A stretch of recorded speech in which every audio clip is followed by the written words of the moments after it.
The next talk will be by Judy Kim, the co-chair of the Subspecialty Day, Home OCT Monitoring the Future of AMD Management. Thank you.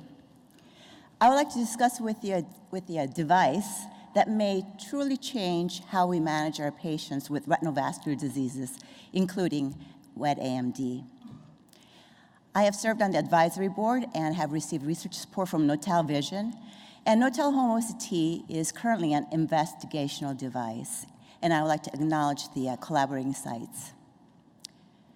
Imagine a world where we can live as one, but also where our patients do not have to rely on their children or neighbors to take time off from their work to drive them to the clinic, where they wait hours and hours to get an OCT, and then they wait hours and hours again to see the physician who will make a decision to treat or not, and then they go back home, and this starts all over again next month or 2 or 3.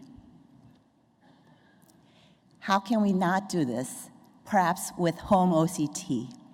It provides us an opportunity to personalize wet AMD management because we may be able to catch recurrence or progression as soon as it occurs. And it may also provide the patient and the doctor with unique inter-visit disease knowledge. It may address the problem of undertreatment that we talk about, as well as the treatment burden that we've been talking about yesterday and today. It may allow us to maintain visual acuity of our patients over the course of the treatment. We believe that there are 4 elements that are necessary for a home OCT system. The first being the OCT device that can be self-operated by our elderly patients at home. To evaluate this, we performed a study where patient-operated Notal OCT version 2.5 was compared to images from commercial in-office OCT. This was a prospective clinical trial. Consecutive eyes with dry and wet AMD with visual acuity of 2400 or better were enrolled. Subjects were not dilated and then were imaged with commercial OCT. And then they underwent 2-minute video tutorial, and then the subjects then self-operated Notal OCT to capture their own fundus images. And the images from Notal OCT was then compared with images from the in-office OCT. What did we find? We found that 90% of the subjects were able to self-complete the test in at least one eye. We also found that the patient experience was overwhelmingly positive in terms of being able to use the video tutorial as well as being able to use the machine. 309 eyes were imaged on Notal OCT as well as the commercial OCT, majority being Zeiss. And we found that fluid detection with Notal OCT had sensitivity of 91.5% and specificity of 97%. Here you see the image quality. On the left, you have Notal OCT version 2.5 image compared with Heidelberg Spectralis OCT, where images in that machine can be averaged.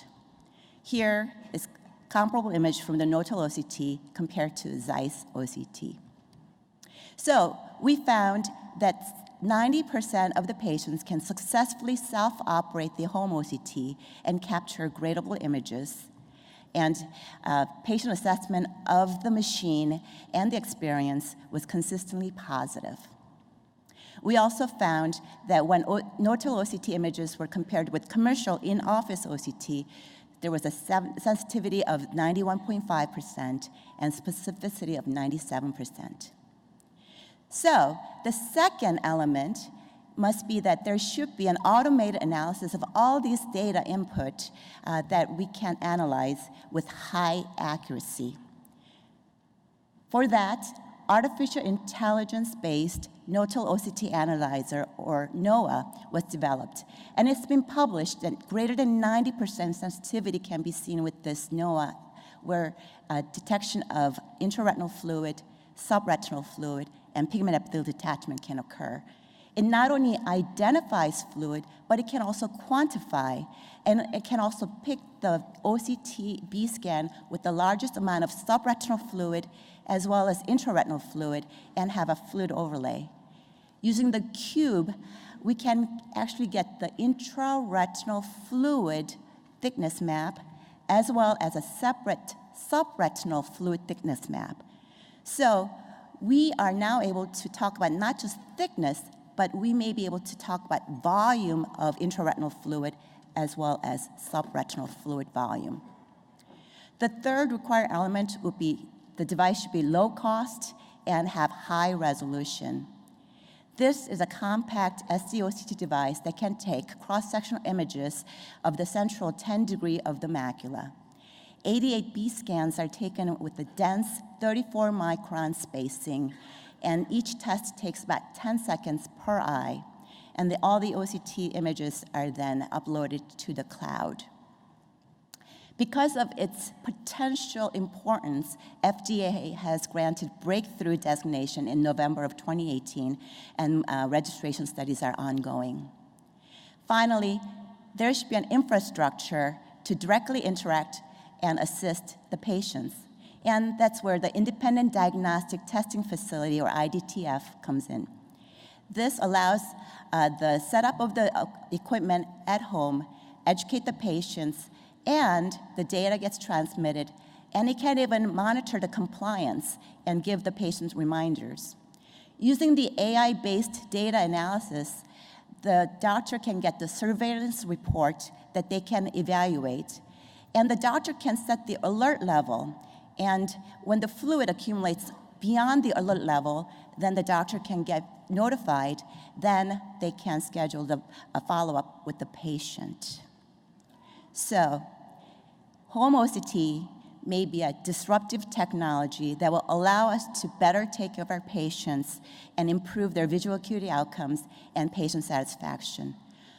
Furthermore, as we talk about more durable treatment, as we pursue that holy grail, we may be able to use home OCT to decide which patient behaves better with certain agents, and also we may be able to allow longer duration and be able to not have the patient come back as often and still be able to maintain the visual acuity outcome.